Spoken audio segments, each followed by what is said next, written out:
இப்ப நடந்துட்டு இருக்கக்கூடிய பிரச்சனைகளுக்கும் வர்த்தகத்துக்கும் வர்த்தக பாதைக்கும் ஏதாவது ஒரு தொடர்பு இருக்கா அப்படிங்கிறது போல ஒரு பதிவுல பார்த்துருப்போம் 2-3 பதிவுக்கு முன்னாடி. அதோட 2வது பார்ட் தான் இது.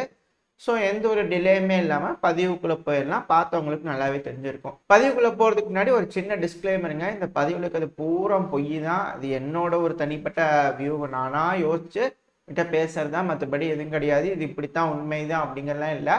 அதனால டிஸ்க்ளைமர் இதுக்கு மேல யாரும் தெளிவா கொடுப்பாங்க அப்படிங்கிறது எனக்கு தெரியல. இது டிஸ்க்ளைமர். இதுக்கு மேல பதிவுக்குள்ள போயிடலாம். அனைவருக்கும் வணக்கம். நான் உங்க செந்தில். இது உங்க செந்தில் டிஃபென்ஸ். ஏன்பா பாகிஸ்தான்ல நடக்கக்கூடிய அந்த அரசியல் பிரச்சனைக்கும் இந்த வர்த்தகத்துக்கு ஏதோ தொடர்பு இருக்குதுன்னு சொன்னீங்க, என்ன அப்படின்றது போல நீங்க வெயிட் பண்ணிருப்பீங்க. பிடிச்சவங்க, ஆர்வமா இருக்கிறவங்க, அதுல இருந்தே ஆரம்பிச்சிருவோம். இப்ப எப்படின்னா, இந்த சீனாக்காரங்க இருக்கிறாங்க தெரியுமா, சிபெக், அதாவது எக்கனாமிக் காரிடோர் அமைச்சிருந்தாங்க இல்லையா. இப்போ சீனா வந்து பாகிஸ்தான் ஸ்டேபிளா இருந்தாங்க அப்படின்னா, அங்க அவங்களுக்கு பிடிச்ச மாதிரியான அரசாங்கம் அமைஞ்சிருந்தது அப்படின்னா, இல்ல மக்கள் விருப்பப்பட்ட அரசாங்கம் அமைஞ்சிருந்தது அப்படின்னா, அது வழியா கீழே இறங்கி இருப்பாங்களா, அரேபியன் சீக்கு வந்திருப்பாங்களா, வந்திருந்தா எங்க போயிருப்பாங்க, ஆப்பிரிக்காவுக்கு போயிருப்பாங்க, வர்த்தகம் பண்ணியிருக்கலாம் இல்லையா. இப்ப இந்த சைட்ல கூடிய மலாக்கா ஸ்டேட், அந்த ஸ்டேட்லாம் தேவைப்பட்டிருக்குமா, தேவைப்பட்டிருக்காது. இப்போ பாகிஸ்தான்ல ஆட்சி மாற்றம், இந்த கலவரம், பிரச்சனை இது போல இருக்கிறதுனால எக்கனாமிக் காரிடர் க்ளோஸ் ஆயிடுச்சா. இப்ப அதுவும் வர்த்தக பிரச்சனையா இருக்குதா, இப்ப சீனா காப்படிக்குதா. சரி, ஓகே, விட்டுருங்க. இப்ப இந்தியாவுக்கு இந்த பக்கத்துல இருக்குதுல மயன்மார், அந்த பக்கத்துல வாங்க. அங்க என்ன நடக்குது, சிவில் வார் நடக்குது. அந்த பக்கத்துலயும் சீனால இருந்து மயன்மாரோட போர்ட் வரைக்கும் வந்து பாத்தீங்கன்னா ரயில்வே ட்ராக் போட்டு சூப்பரா பண்ணலாமான்னு ஒரு ஐடியாலஜி சீனாக்கு இருந்தது. முடிஞ்சு அங்கேயும் சிவில் வார் வந்துட்டு இருக்குதா. உங்க சிவில் வார் இந்த முடிவுக்கு வந்த மாதிரி தெரியல. இப்ப அதுவும் பிரச்சனை இருக்கிறதுனால சீனானால வர்த்தகம் பண்ண முடியுமா, முடியாது. இப்ப அதெல்லாம் ஒரு வேலை சண்டையை பிடிச்சி ஏதாவது பண்ணாங்கனாலும், ஆனாலும் அங்கேயும் வர்த்தக பிரச்சனை இருக்கிறதுனால அங்கேயும் ஒரு சிவில் வார் இருக்குதா. இப்ப இது நம்மளுக்கு நல்லா தெரிஞ்சிருச்சு. சரி, ஓகே. இப்போ பாகிஸ்தான்ல ஆட்சி மாற்றம் இருக்கனால இந்தியாவுக்கு ஏதாவது பிரச்சனை இருக்குதா அப்படின்னு ஒரு கேள்வி வருதுல. இருக்குங்க, இருக்கு. ஏன்னா நீங்களே யோசிச்சு பாருங்க. இப்போ நம்ம இந்தியா இருக்கு, நம்ம கிட்ட ஆளுங்க இருக்கோம். நம்ம என்ன பண்ணுவோம், கம்பெனி ஆரம்பிச்சு நிறைய பிஸ்னஸ்லாம் பண்ண ஆரம்பிச்சிருவோம். எல்லா ஃபேக்ட்ரிலாம் கட்டி நிறைய பேர் இருக்கிறோம். வேலையை கொடுத்து நம்மளாம் நல்லா சம்பாதிக்க ஆரம்பிச்சிட்டோம்னா பணக்கார நாடா இந்தியா மாறி இருக்கு. அது தடுக்கணும்னா என்ன பண்ணணும், இந்தியான்ற நாடு பணக்காரங்க ஆகக்கூடாது, எப்பவுமே லோ கிரேட்லயே இருக்கணும் அப்படின்னு நினைக்கிறாங்க சில நாடுகள். அப்படின்னா என்ன பண்ணணும், இந்தியாவோட வர்த்தகத்தை மொத்தமும் ஒரு நாடு கட்டுக்குள்ள எடுக்கணும். அப்ப என்ன பண்ணும், இந்தியாவுக்கு ரூட் வழியா போகக்கூடிய விஷயங்கள்லாம் கேன்சல் பண்ணும். இப்ப இந்தியாவுக்கு ஈரானுக்கு நடுவுல செவரா எது இருக்குது, பாகிஸ்தான் இருக்குது. எப்படி இந்த அசர்பைஜானுக்கும் துருக்கிக்கு நடுவுல அர்மேனியா செவரா இருக்குதோ, அதே போல பாகிஸ்தானும் செவரா இருக்கு. இப்ப நான் ஒரு உதாரணம் சொல்றேன். பாகிஸ்தான் தனி நாடு ஆயிடுச்சு, இந்தியா தனி நாடு ஆயிடுச்சு. யோ, நானும் நீ தோஸ்துப்பா, 2 பேரும் ஒன்னா இருப்போம், சூப்பரா இருக்கலாம் அப்படின்னு யோசிச்சாங்கன்னா, பாகிஸ்தான் இந்தியா ஒன்னா சேர்ந்து இணைஞ்சு கன்னியாகுமரியில இருந்து ஒரு ரயில்வே ட்ராக்கை போடுறாங்கன்னு வச்சுக்கோங்களேன்.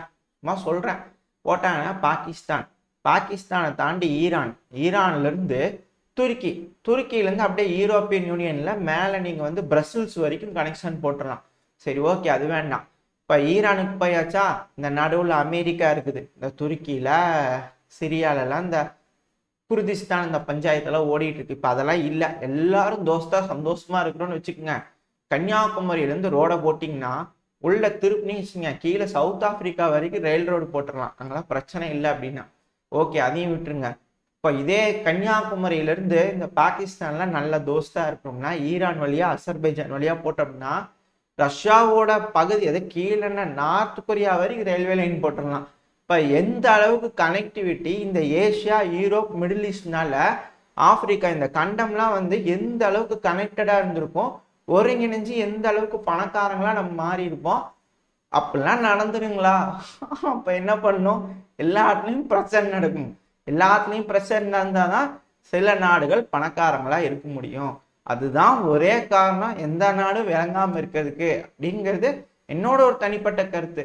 நான் பணங்கிறது எல்லாத்துக்கிட்டே இருந்துருச்சுன்னா எப்படிங்க எல்லாரும் மதிப்பாங்களா? அதுக்குன்னு ஒரு வேல்யூ இருக்கு இல்லையா.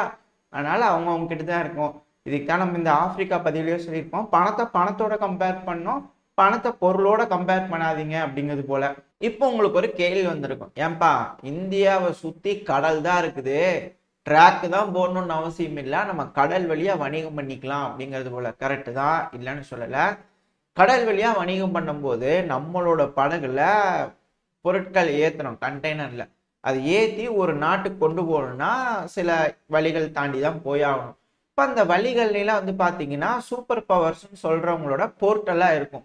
அந்த இடத்துல போய் டாக் பண்ணும்போது இந்தியாவோட கப்பல் வந்திருக்கா, நீ 2 நாள் கழிச்சு வா போ அப்படின்றத நிப்பாட்டிட்டாங்கன்னா என்ன பண்றது? சில விஷயங்கள் அப்படி இருக்கும். இந்த போர்ட்னா அப்படித்தான்.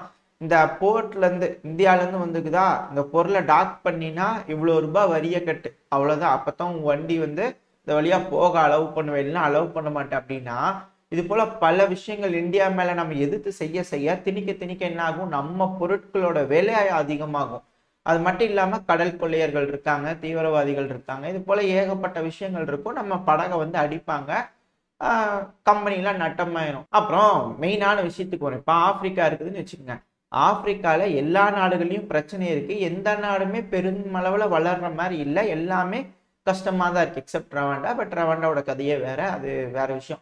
இது போல சில நாடுகள்லாம் இருக்காங்க. பட் ஆனா எல்லா நாடுலையும் பாத்தீங்கன்னா வறுமை, இது போல பசி, பட்டினி, பஞ்சம், நோய்வாயின்னு ஏகப்பட்ட விஷயங்கள் இருக்கு.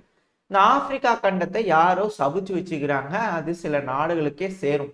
இப்ப இந்த நாட்டை சபிக்கிறதுனால என்ன நடக்கும் அப்படின்னா, இப்ப இந்தியாவும் சரி சீனாவும் சரி என்ன செய்வாங்க, நம்ம கிட்ட ஃபேக்டரி இருக்குது, ஆளுங்க இருக்குது, அதுகிட்ட ஃபேக்டரி இருக்குது, ஆளுங்க இருக்குது. 2 பேர் மாறி புழுந்து போய் நம்மளோட கப்பல்கள் இப்ப இந்தியால இருந்து நம்ம ஆப்பிரிக்காவுக்கு போறோம் அப்படின்னா, இந்த ஆப்பிரிக்கால எல்லா இடத்துலயும் வந்து பாத்தீங்கன்னா கம்பெனியா கட்டி நம்ம வியாபாரம்லாம் செய்ய ஆரம்பிச்சிட்டோம் அப்படின்னம்னா நம்மளுக்கு நிறைய வருமானம் வர ஆரம்பிக்கும். நம்மளோட கடற்படை ஸ்ட்ராங்கா இருக்கணும். அப்பதான் நம்மளோட ஷிப்புக்கு வந்து நம்மளால ப்ரொடெக்ஷன் கொடுக்க முடியும். அதே போல ஆப்பிரிக்க நாடுகளும் பிரச்சனை இல்லாம, இந்த வறுமை எல்லாம் இல்லாம கொஞ்சம் நல்லா டெவலப்டா, சிவில் வார்லாம் இல்லாம டெவலப்டா இருந்தாங்கன்னா அந்த நாட்டோட எக்கனாமியும் வளர்ச்சி அடையும், நம்மளும் வளர்ச்சி அடைய ஆரம்பிப்போம். பொருட்கள்ன்றது இப்ப யூரோப் மட்டும்தான் வாங்குற மாதிரி இருக்குது. இப்ப எல்லாமே பாத்தீங்கன்னா இந்தியாவா இருக்கட்டும், சீனாவா இருக்கட்டும், பொருட்கள் எல்லாமே இந்த ரூட் எல்லாம் எங்க போய் சேருது, யூரோப்புக்கு போய் சேருது. ஏன் யூரோப்ல மட்டும்தான் எல்லாம் வாங்குவாங்களா? எல்லா பொருளும் யூரோப்புக்கு தான் போகணுமா அப்படின்ற ஒரு கேள்வி வருதுல. ஏன்னா வாங்குறதுக்கு இங்க யார் இருக்கிற, எந்த நாடும் டெவலப்டா இல்லை. சில பொருட்கள் நம்மளோட பஜாஜ், ஏகப்பட்ட கம்பெனிகள் ஆப்பிரிக்கால இருக்கு. ஆப்பிரிக்கால நிறைய பேர் வாங்கிட்டு இருக்காங்க. டிவிஎஸ் ஆட்டோக்கெல்லாம் நல்ல மதிப்பு மரியாதை ஆப்பிரிக்கால இருக்குது. அது போல நம்மளோட கம்பெனி எல்லாம் போய் கடையை விரிச்சுக்குவாங்க. அந்த ஒரு காரணத்தினால இப்போ பலரும் சொல்லுவாங்க ஆப்பிரிக்கால இந்த வளம் இருக்கு, அந்த வளம் இருக்கு. இதெல்லாம் சுரண்டதுக்காக கிடையவே கிடையாது. எந்த நாடும் வளரக்கூடாதுன்றதுக்காக ஆப்பிரிக்கா சபிக்கப்பட்டதா இருக்கே தவிர அழிக்கிற வளம் அதெல்லாம் விட்டுருங்க. அதெல்லாம் அமெரிக்கா கிட்ட இருக்குது, ரஷ்யா கிட்ட இருக்கு, அதெல்லாம் அவங்க பார்த்துக்குவாங்க. ஆப்பிரிக்கா பிரச்சனையாவே இருக்கும் பட்சத்துல சீனா, இந்தியா இதோட பல நாடுகளோட வளர்ச்சி கட்டுப்படுத்தப்படும். ஏன்னா நம்ம செய்யக்கூடிய இந்த பொருட்களை வாங்குறதுக்கு ஆள் இருக்க மாட்டாங்க. அதுதான் இங்க நான் சொல்லணும்னு நினைக்கக்கூடிய ஒரு பிரதானமான ஒரு பாயிண்ட். அவங்க வளர்ச்சி அடைகிறாங்க, அவங்க செக்யூர்டா இருந்துட்டாங்க. அதாவது எப்படி சொல்ல, நம்மள மாதிரியே அங்கேயே எல்லாரும் படிக்கிறாங்க, நல்லா இருக்கிறாங்க, ஒரு கம்பெனிக்கு போறாங்க, வேலை செய்யறாங்க, எல்லாரும் பண்றாங்கன்னா நம்ம ஒரு கம்பெனியில பனியன் செய்யறோம்னா அங்க கொண்டு போய் விற்கலாம்.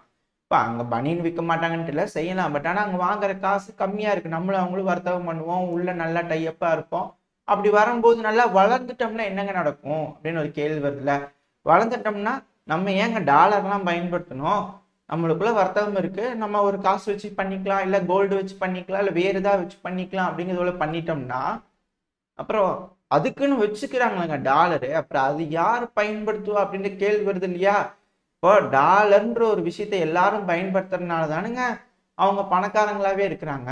இப்போ உதாரணத்துக்கு ஒன்று சொல்றேன். இப்போ இந்தியாவோட பணம் இருக்கு, இந்தியாவோட பணம் நம்ம அச்சடிக்கிறதுனா உலகத்துல எல்லாரும் வாங்கிக்கிறாங்க. அப்படிங்கும்போது நம்மளோட பண தேவை பலருக்கு அதிகமா இருக்கும். அப்போ நம்மளோட பணத்தோட காசு மதிப்பு அதிகமா இருக்கும். நம்ம பணத்தோட மதிப்பு அதிகமா இருந்துச்சுன்னா நம்ம எந்த நாட்டுல போய் என்ன வேணாலும் செய்ய முடியும். அந்த மாதிரி ஒரு விஷயம் நடக்கக்கூடாது இல்லையா எல்லாத்துக்கும். அதனால இது போல வர்த்தகத்தை கட்டுப்படுத்துறதுனால அங்க இங்கேயும் போர் வந்துகிட்டே இருக்கு. இங்க என்னோட ஒரு கருத்து. இது ரொம்ப எலாபரேட் பண்றதுக்கும் கொஞ்சம் சிக்கல் தான். அதனால ஓரளவுக்கு புழுகுனா போதும் அப்படின்றதுனால எல்லாத்தையும் கண்ட்ரோல்டா பொய்யா சொல்லியிருப்பேன். நீங்க இதை கணிச்சு பார்த்தீங்கன்னா எந்த அளவுக்கு பொய் சொல்லியிருக்கேன் அப்படின்றது உங்களுக்கு புரிய வரும். உங்களோட கருத்துக்கள் என்ன அப்படிங்கிறது மறக்காம கமெண்ட் செக்ஷன்ல சொல்லுங்க. உங்களுக்கும் ஏதாவது ஒரு ஐடியாலஜி இருந்துச்சு அப்படின்னா கமெண்ட்ல சொல்லுங்க. இந்த பதிவோட முடிச்சுக்குவோம். இந்த பதிவு நல்லா இருக்குன்னு நம்பிக்கையில அடுத்த பதில சந்திக்கிறேன். அது வரைக்கும் ஸ்டே சேஃப். By by.